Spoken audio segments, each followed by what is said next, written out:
Bigayan po ngayon ng allowance sa mga senior citizen dito sa City of General Trias. Sobra po napakarami ng senior dito. Ayun po, makikita po nyo sila. Nakapila pa na po yung iba.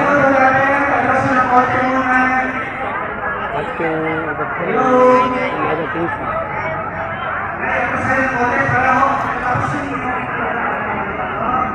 Dito po ito ginanap sa Oval, dito sa Santiago.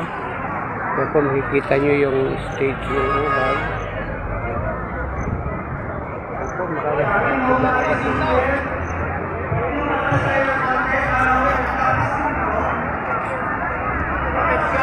Sibig po, abangan po natin ang mga susunod pang mga paganapan dito sa pagbibigay ng allowance sa mga senior.